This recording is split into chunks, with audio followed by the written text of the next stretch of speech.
Hello everyone, this is Cody Lee of BlackCatBooks.org, author of I, the Dragon, Cruel and Beautiful, Rabbit Hole, King Dio, and the upcoming Lauren Frey. Pre-order available now. Check out Black Cat Books for more information on that. So, over the weekend, I played a lot of video games, a lot of great stuff, and probably one of the standout titles, something I probably played the most of, was Paper Mario the original. Nintendo Switch Online, on the console, on Nintendo Switch. Enjoyed the hell out of that game. I am like about 2/3 of the way through the final dungeon. I'm almost to Peach's Castle. I am having a downright blast. I wish I finished it, but I like passed out like exhausted like when I was on my way up. It was sad. It was depressing. I really, really wanted to beat it because I was having a great time. Paper Mario has aged phenomenally well. Every time I pick this game up, I really, really could not put it down.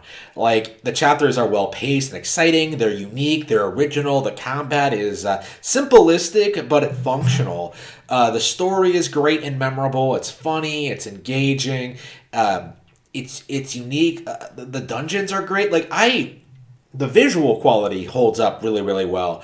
I really have no faults to find with this game other than the fact it's a little bit too simplistic, but a big part of that is probably because I've played this game to death.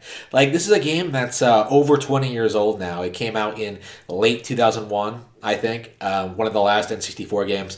And it's endured as a classic for a very, very, very good reason, I think. This is a game that really took the Mario RPG formula and really kind of established it, right? Like, it doesn't feel like a Squaresoft game. It feels like a Mario game that just happens to have RPG mechanics. Like, taking Mario enemies and making them party members, stroke of genius. Like, incorporating minor platforming segments, stroke of genius. Like, and having cool and unique bosses loosely inspired by established Mario enemies, like, work of genius. Like, in general, this game, more so than the sequel, kind of feels like it's grounded in the Mario universe, right? You're going to villages that are populated by Goombas, by Koopas, by penguins, like creatures that you know from previously established Mario games, but just seen in a whole new, exciting new way. It really makes you feel as if, wow.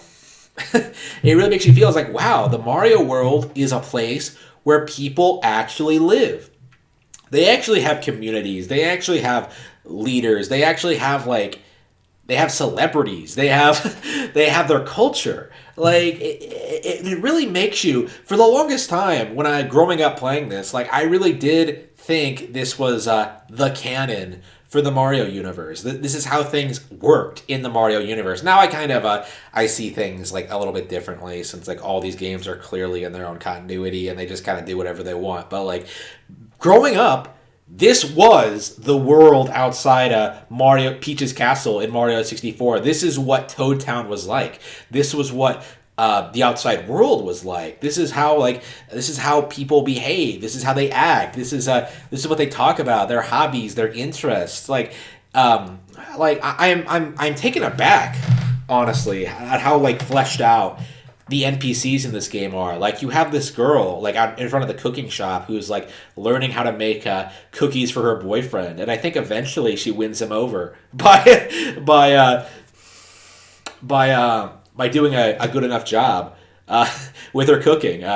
You have characters that get stuff stolen from them in Chapter 4, and you have to get it back. You have like you have the badge system. You have like optional bosses, like shortcuts, side quests. Like, you name it. The game just really delivers on basically everything in a very compact, accessible package.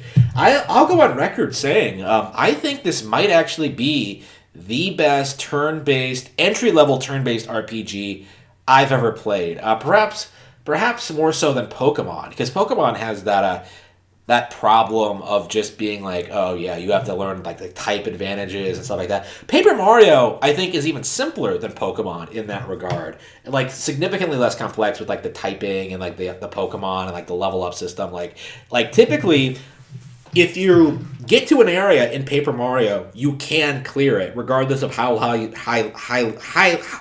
your level is and what you have equipped. Like you can do it if you play the game well enough. It's a turn-based combat system, but it's balanced in a way where it's your skill and strategy matters a lot more than like your actual raw attack power. You know what I mean? It's not like Final Fantasy VII where you can just kind of mash attack and get through the entire thing. I think I like this game more than Final Fantasy VII. Coming back to it, I think it's a lot more compact. I think it's a lot more fun to play. I think it has a lot more going for it. The pacing is better. I find it really emotional at times. The game at the ending is actually, I think, one of the most romantic things I've seen in any game ever. I always think back to that moment of just Peach and Mario just watching fireworks on the porch. It's so simple, but it works. Like, there's something about these N64 games, man, that just magical stuff, just magical. And that's how I describe this game. For those of you who have not yet upgraded to Nintendo Switch Online expansion, do it. Like, for this, do it. For Banjo-Kazooie, do it. Both of those games are absolute classics.